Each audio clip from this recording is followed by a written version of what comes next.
Danusha here. Welcome back to Parents Who Think. This episode might just blow the lid off everything you thought you knew about menopause. I'm joined by the fabulous Meg Mathews, the icon, activist and founder of Meg's Menopause. Meg doesn't mince words. She tells us how menopause derailed her life, why antidepressants weren't the answer, and how a total lack of education left her thinking she'd fried her nervous system back in her raving days. We talk libido, hormone replacement, the shocking medical gaps, and what it really takes to love yourself when your body feels like it's flipped on you. If you're perimenopausal, postmenopausal, or just curious about what's ahead, this one's a banger. Hello, Meg. Welcome to the show. Hello, and thank you for having me. Oh, you're welcome. I had to be in conversation with you, Meg, because I know that you've got this really big push out in the world to kind of empower women in terms of education and how to actually help them solve and understand what's going on in this period of life. I'm sure you've got a better way of describing it, but I love what you're doing with Meg's Menopause. Tell us a bit about it. So, yeah, you've hit the nail on the head. So with the Meg's Menopause, I really could not believe that what I went through, there was just no information out there. So for me, I had the worst menopause. I mean, it destroyed my life. It basically, one day I just woke up with the worst anxiety, a foggy brain. I didn't leave my house for 3 months. I told everyone I had glandular fever. The social anxiety just completely depleted my life. It was just the worst thing that had ever happened. If you don't know about me, anyone out there, I was married to somebody, but in a band. I did live the complete rock and roll lifestyle. So I am a recovering alcoholic. Within that, I did party very hard, drink, drugs, sex, rock and roll was a big part of my life. And so all I could think about was, oh my God, my mum kept saying to me, this will all catch up with you. I really did sit there and go, oh my God, maybe this is what all those ecstasy tablets that I took back in the 80s when I was raving in my dungarees and blowing a whistle, you know, when I was like 17, 18 in the early 80s or whatever, when I was doing all the raving, and I did do all that. And all of a sudden I thought, oh my God, shattered my nervous system. It's all caught right in me. So your brain sort of tells you things, and this is the only thing that could be happening to me.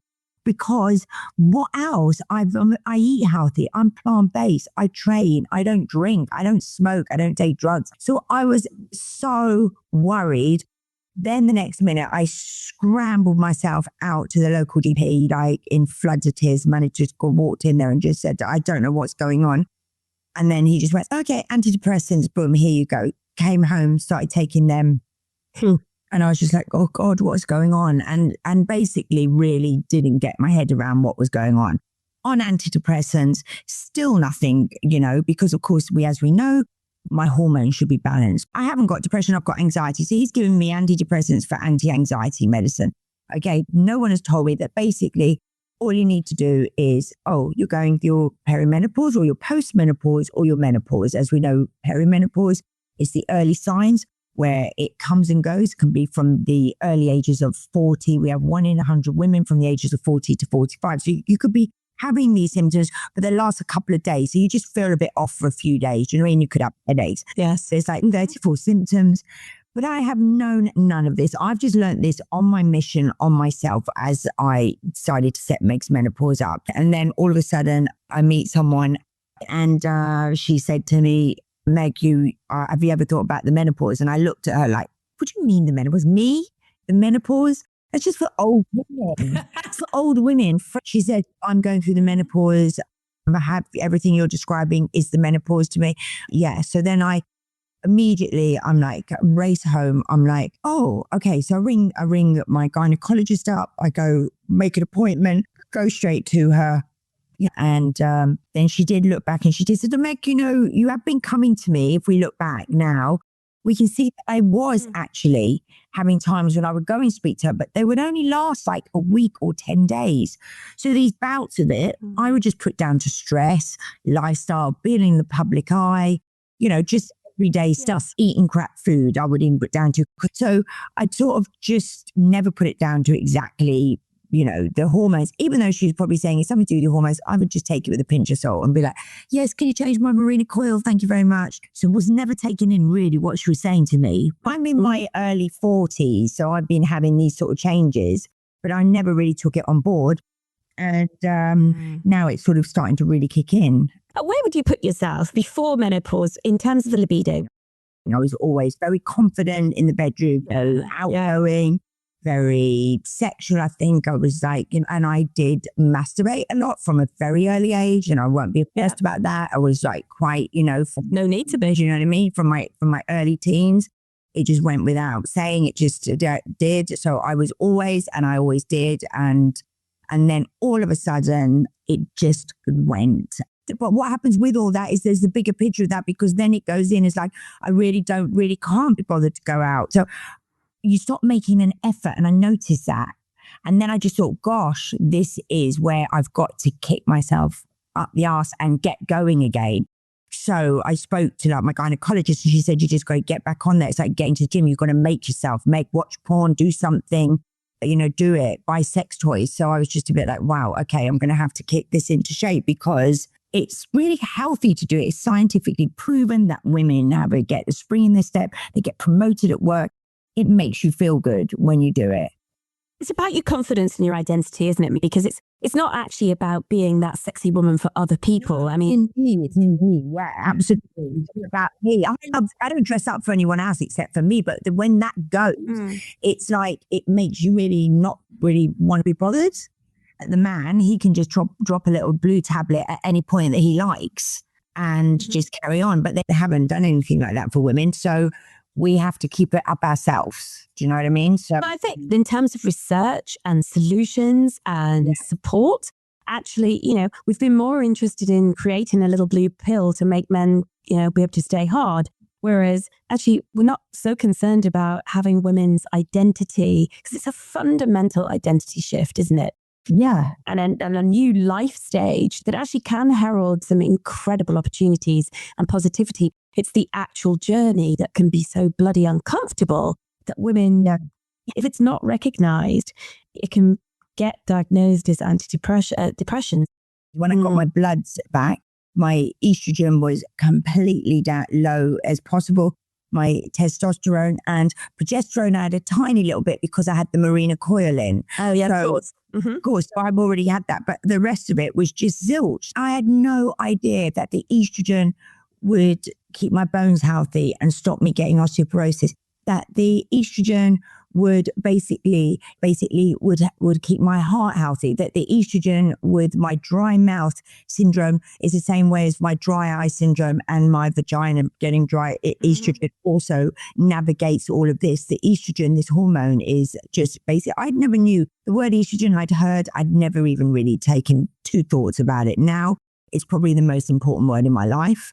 And knowing what it does and how it supports the woman's body and to keep us healthy, basically just to keep us living a healthier, longer life and feeling, with the aching joints and the inflammation in the joints and all these things, which unless your hormones are rebalanced back out, you're going to have a horrific time. It doesn't happen to everybody, but trust me, a good percentage are suffering or have not been diagnosed in the right way or have not been given the right treatment because there's not even enough information that the GPs out there and the nurses and the gynecologists and the doctors, and they're not really as up to date as people like the menopause doctor out there, Louise Newson and stuff like that, and it's not their fault. And I've heard that GPs only actually have 3 hours training on the menopause, but we've changed so much.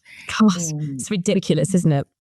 The other thing that for me worries me is that when I do talks now, so I do talks all for the Foreign Office and I do talks for Global Women in News. I was I'm talking in this room and I look around the room and most of the women in this room, a lot of them were in their early 40s. So then I just said, can everyone put their hand up and say, do they know what perimenopausal is? And a lot of women sort of put their hands up. And then I said, do you know that from the age of 40 to 45, 1 in 100 women, and their faces were like, oh my God. And then I was just like, we're now seeing that a lot more women, we get crossover to the fertility bit. So now my menopause is now I'm seeing that so many more women are having to do IVF because they're leaving things later because no one had actually ever told them that they might go into perimenopause at this age, because I never had a clue. So now we're looking at that, the amount of women that are perimenopause, or my best friend who had a baby boy, she had an egg donor and she had a sperm donor. And basically she was perimenopausal, and she was sitting there taking exactly the same hormones as me. We would laugh. She'd be injecting 1,000 milligrams of progesterone and I'd be taking 100, but she was taking this amount of estrogen and I was taking that amount of estrogen. I was like, wow. And I never had any clue about all of this. So this is why it's just opened my world. What you're doing is you're bringing the discussion about an incredibly normal, obvious, inevitable part of a woman's life. And this inevitable stage of a woman's life, whether it does start at 40 or whether it starts at 45 or nearing 50, whatever, it's going to come. People are beginning to break silence on, you're not done. You're not dead. We're not done and dusted if we're going through the menopause, are we? You mentioned about estrogen and progesterone. Now, testosterone, for a lot of women, it's really interesting. They don't know that they have testosterone. And of course we have to have testosterone. We literally have that in our hormones. And some of that would account for instance, I'm imagining, again, listeners, I'm not a medical expert, but nevertheless, it would probably sound like that you'd had a very healthy kind of upper end of testosterone, given your drive, your libido, your zest for life, which of course, that's what would contribute to that oomph. Yes. This is exactly what I basically looked at and was like, the way my body's built anyway, I'm quite boyish. I'm quite tomboyish. I'm very muscular for a girl. Yeah. And I'm like, so for me, as I've been going on this journey, that I sat down and thought, you know what? I was probably had a lot of testosterone in my body, sort of thing. Yeah, imagine. So now I thought that because, I'm, just the way that I am, I think I'm quite alpha female. So I think I would be a bit like this. So I think when my testosterone left me, that is why I hit suddenly like that. So then, of course, I did take testosterone and my libido did come back. And it gave me that drive to get back in the gym. Yeah. It gave me that little oomph and that bit of energy. And the testosterone is that bit of the little kick and spark. And also I read that we also in our 20s, we make something like three times as much testosterone as estrogen as women. It's a really important hormone. I just would want to support and put as much information on Meg's Menopause, like I say, as what ways there are, what you can do, how you can do mindfulness, love yourself first. Just please, just keep loving yourself and be kind to yourself. The big one that I want to say to every woman, because that self-love we forget. And on this journey, it definitely goes, also we need to be kind to ourselves because his body is changing and it needs to still be loved and to be looked after and to be cherished. And because, at the times we forget about it and we forget about ourselves. Well, women are really good at not being kind to ourselves. So, I think that's a really perfect moment to leave with, a message to leave with our listeners, because being kind and loving ourselves, whichever stage we're at, is crucial, and it's time to stop that.